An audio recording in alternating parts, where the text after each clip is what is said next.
आज हम बात करने वाले हैं कि कैसे किसी भी लॉन्ग आंसर को एक बार में ही पढ़ के हमेशा के लिए याद रखें और एग्ज़ाम में अच्छा मार्क्स लाएं और भूले नहीं एग्ज़ाम में। तो आज हम बात करने वाले 3 स्टेप्स के, जिसको फॉलो करके आप किसी भी लॉन्ग आंसर को याद रख सकते हो। तो चलिए देखते हैं स्टेप नंबर 1। स्टेप नंबर 1 है कि know meaning of each sentences. दोस्तों, आपको तो मालूम ही है कि कोई भी पैराग्राफ सेंटेंस से मिलके बनाता है, कोई भी सेंटेंस वर्ड से मिलके बना होता है।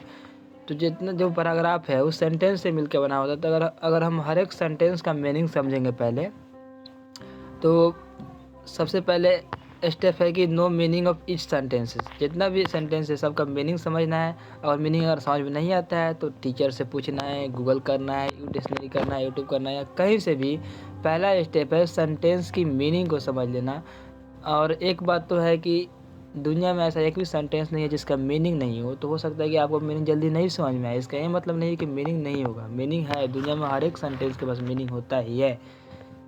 दुनिया में हर एक वर्ड के पास ही मीनिंग होता है, हर एक सेंटेंस के पास ही मीनिंग होता है। तो मीनिंग समझना है, आप उस वर्ड का मीनिंग क्या है, उस वर्ड का मीनिंग, जिस सेंटेंस में जो भी जितना भी वर्ड है, हर एक वर्ड का मीनिंग क्या है एक्चुअल में, आपको ये समझना है, बहुत ज़रूरी है।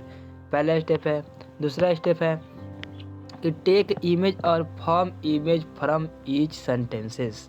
मतलब जो भी आप सेंटेंस पढ़ रहे हो, जिसका ये मीनिंग समझ रहे हो, तो मीनिंग में मात्र एक इमेज आपको ले लेना है। एक इमेज पूरा, जो कि बहुत ही क्लियर होना चाहिए। जैसे कि एक सेंटेंस है, अपने पैशन को प्रोफेशन बनाना चाहिए, तो इसका मीनिंग समझना है।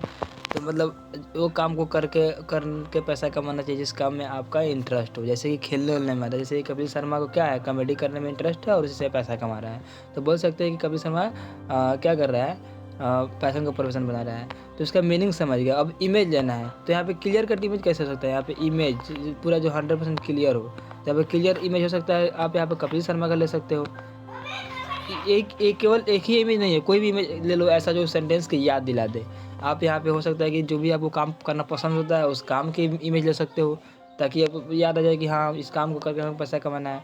मतलब एक ऐसा इमेज ले लेना है जिससे कि वो आपको सेंटेंस याद आ जाए और इमेज पूरा क्लियर होना चाहिए। यहाँ पे कपिल शर्मा क्यों लिया है कि कपिल शर्मा अपने पैशन को प्रोफेशन बना रहा है, और भी लोग पैशन को प्रोफेशन बना रहे हैं।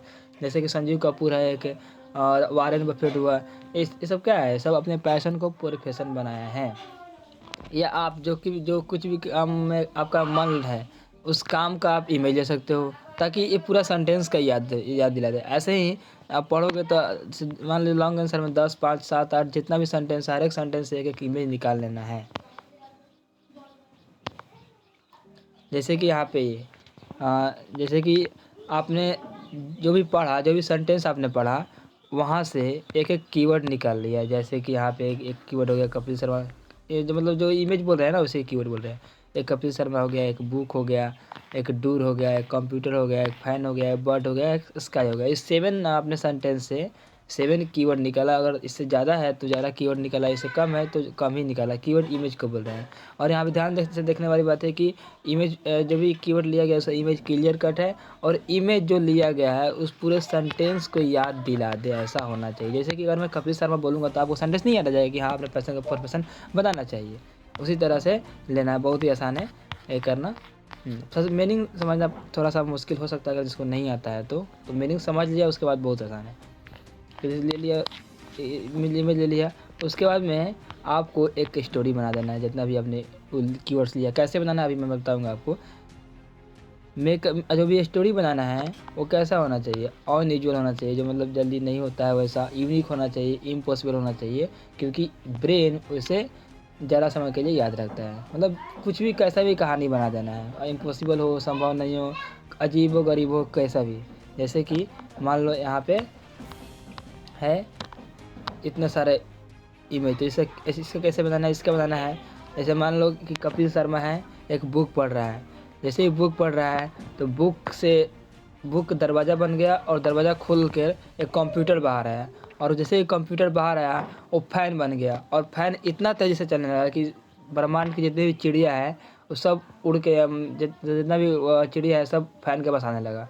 और सब जब चिड़िया फैन के पास आ गई तो आसमान से पत्थर गिरने लगा। बस ऐसे ही कहानी कुछ अजीबोगरीब बना देना है, बहुत ही आसान है। कुछ भी बना सकते हो आप, कुछ भी का मतलब कुछ भी, कैसे भी, किसी तरह भी, और आप कुछ भी कहानी बना सकते हो। इससे होगा क्या, इससे होगा ये कि आप हमको बताइए कि आपको कहानी याद रहा, ये जो भी अभी आपको कहानी बोला याद रहा कि नहीं। वीडियो स्टॉप कीजिए और जांचिए कि आपको याद है कि नहीं। जैसे हमको तो याद है, एक बार ही मैं भी दिया हूँ, देखा हूँ, आपको भी याद ही होगा, ध्यान से देखा होगा अगर, तो इसका मैं 100% गारंटी लेता हूँ। जैसे मान लो क्या कपिल शर्मा क्या कर रहा था, कपिल शर्मा बुक पढ़ रहा था, बुक से क्या हुआ है, दरवाजा से क्या हुआ है, कंप्यूटर निकला है तो क्या हो गया है, फैन बन गया है तो क्या हुआ है, चिड़िया जब उसके पास आ गया है तो क्या हुआ है, आसमान से पत्थर निकला है। तो ये सारे कीवर्ड तो आपको याद हो गया, मतलब देखा है तो। और इससे क्या बेनिफिट हो, इससे बेनिफिट ये हुआ कि जैसे कि आपको कहानी अगर याद है तो कीवर्ड याद रहेगा ना, और जो कीवर्ड से सेंटेंस नहीं आ जाएगा, सेंटेंस या सेंटेंस जैसे कि अपने पैशन को फॉर्मेशन बनाना चाहिए था, तो जिस भी कीवर्ड से अगर बुक लिया हुआ जिस सेंटेंस से, वो सेंटेंस याद दिला जाएगा। ऐसे ऐसे आपको सेंटेंस याद हो जाएगा, मात्र एक बार में ही पढ़ के आप किसी भी लॉन्ग आंसर को याद कर सकते हो।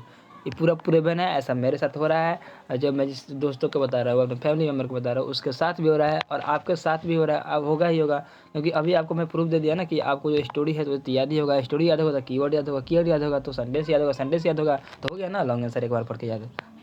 तो अगर आप चाहते हो कि मैं वीडियो कॉलिंग पे आपकी हेल्प करूँ, आपको जो भी चीज़ याद करने में बहुत तकलीफ़ हो रही है, बहुत दिक्कत हो रही है, आप चाह कर भी नहीं याद कर पा रहे हो, तो ये मेरा नंबर है, इस नंबर पे कॉल कीजिए। मैं आपको वीडियो कॉलिंग करके आपकी प्रॉब्लम का सॉल्यूशन निकालूंगा, वो भी बिल्कुल फ्री में, बिल्कुल फ्री में। और कमेंट करके बताइए कि आपको वीडियो